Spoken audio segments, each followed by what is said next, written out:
Morebong ini berawal atau boleh dikatakan mempunyai sebuah mitologi. Adalah berawal dari ekspansi yang dilakukan oleh pemimpin di Kesiman waktu itu, yang notabene-nya Badunguni atau Denpasarmini. Ekspansi ini diawali dengan adanya suatu pertempuran perang Ende yang dilakukan ke Sasak, yang notabene-nya waktu itu pemimpin di Kesiman mengalami kekalahan. Dari kekalahan itu beliau mengambil inisiatif untuk mohon anugerah di Uluwatu, di Pura Uluwatu, dan diberkahi sebilah keris yang konon berkembang di dua puri di Kesiman adalah bernama Kicekle. Nah, dengan Kicekle inilah beliau mengembalikan perang ini di Sasak itu. Dengan anugerah dari Uluwatu, Sasak pun dapat ditaklukkan. Akan tetapi Sasak tidak mau serta-merta mengaku kalah dan menantang kembali pemimpin Kesiman untuk melaksanakan adu jangkrik. Nah, dengan tidak ada hambatan, pemimpin di Kesiman waktu itu, raja di Kesiman waktu itu mengiyakan dan menyetujui apa yang menjadi tantangan dari Sasak itu. Nah, beliau pun kembali membawa jangkrik ke Sasak dengan jangkrik yang memang betul-betul binatang gitu. Nah, dengan demikian beliau mengalami lagi kekalahan. Nah, karena di Sasak yang jangkrik yang diadu adalah jangkrik siluman, atau yang notabene-nya dalam mitologi jangkrik itu adalah ras Bugis Muslim yang menjadi jangkrik. Dan dengan demikian beliau pun kembali ke Uluwatu untuk mohon anugerah, dan ada satu wahyu boleh dikatakan di Uluwatu adalah beranikah engkau ngereh lemah. Nah, dari kata ngereh lemah ini artinya beliau pun mengiyakan, jangankan lemah siang gitu. Biasanya orang ngereh itu memang pada malam hari di kuburan atau di setre. Nah, dengan demikian diperintahkan beliau untuk mengambil pemicu jangkrik itu di Muaye, Pura Muaye yang ada di Jimbaran, pas di tepi laut, jalan ke Persesian. Nah, di sana ada pura, di sana namanya Pura Muaye. Di sana beliau disuruh mengambil pemicu jangkrik atau yang di Bali sering disebut pengiling jangkrik. Nah, setelah itu beliau diperintahkan untuk mohon sadak doping jangkrik itu di pura dalam Kesiman yang dianugerahi berupa kembang jepun atau bunga jepun putih. Nah, dari sana beliau diperintahkan untuk Panudriapati, di mana tonggak beliau pertama mohon, di sanalah beliau dianugerahi jangkrik kembar. Nah, di sana dianugerahi jangkrik banaran petak atau dengan istilah jangkrik gading berbulu putih. Nah, jangkrik inilah dibawa ke Sasak untuk adu jangkrik. Sesampainya di Sasak, adu jangkrik pun terjadi. Ketika jangkrik Kesiman dimasukkan dalam sangkarnya dan diadu dengan jangkrik Sasak, jangkrik Kesiman berubah menjadi Banaspati atau Barong. Nah, jangkrik Sasak pun kalah. Sebelum pertempuran atau adu jangkrik ini terjadi, ada suatu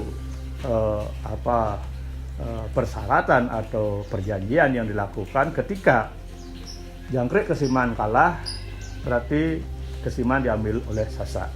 Akan tetapi ketika jangkrik Sasak yang kalah, orang-orang Bugis yang di Sasak akan dibawa ke Kesiman. Nah, karena kalahnya orang Bugis di Sasak, maka orang-orang Bugis di Sasak dibawa ke Kesiman oleh pemimpin Kesiman.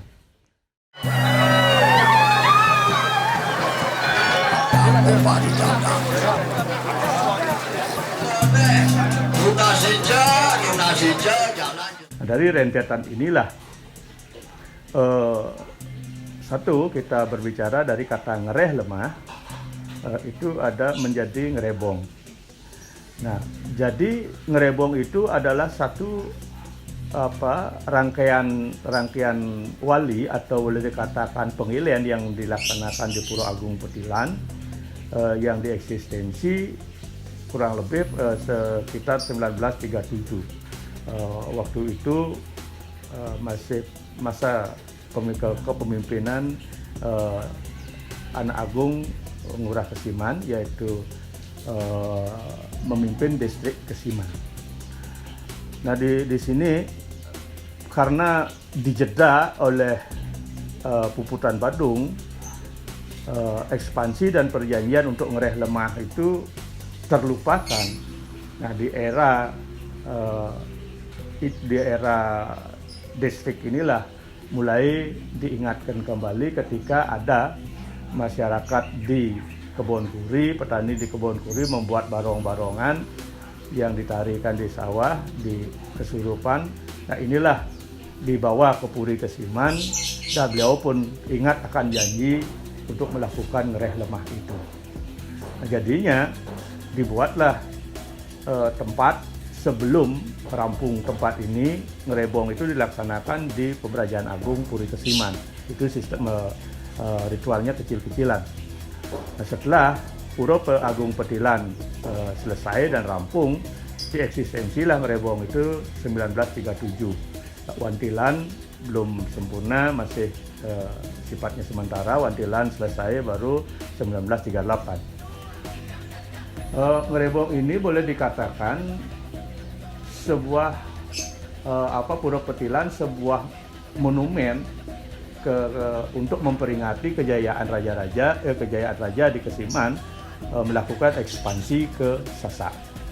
Nah, dipadukan dengan konsep religi, jadilah dia pengilén yang menjadi 3 tahapan, diawali dari Manis Galungan, Paing Kuningan, dan Redike Pon Medang Sio. Pada Manis Galungan yaitu pengebekan, dan Paing Kuningan adalah pemakpakan, dan Redike Medang Sio adalah ngerebong. Pengebekan ini kita lihat dari teori semiotika. Ngebek berasal bisa dikatakan karena bek itu adalah ritualnya memang panjang atau pengiliannya sangat banyak. Sedangkan dari sisi lain dapat kita sampaikan bahwa ngebek itu berasal dari kata ngerebek. Ngerebek dalam kamus diartikan ngerebek itu adalah mengkup. Artinya ini sebuah kegiatan untuk memerangi, menguasai suatu areal. Nah, ini identik dengan peperangan. Sedangkan pemenda agung atau pemakpakan, memenda artinya menjemput, ini identik dengan permohonan. Sedangkan ngereh lemah, ngerebong ini adalah sebuah keberhasilan. Makanya ngerebong ini identik dengan galungan Kesiman. Adanya bentuk syukur, penetralisiran, dan sebagainya. Nah, itulah cikal bakal dari ngerebong itu sendiri. Makanya boleh dikatakan bahwa Puro Petilan adalah sebagai monumen peringatan keberhasilan raja untuk melakukan ekspansi ke Sasak.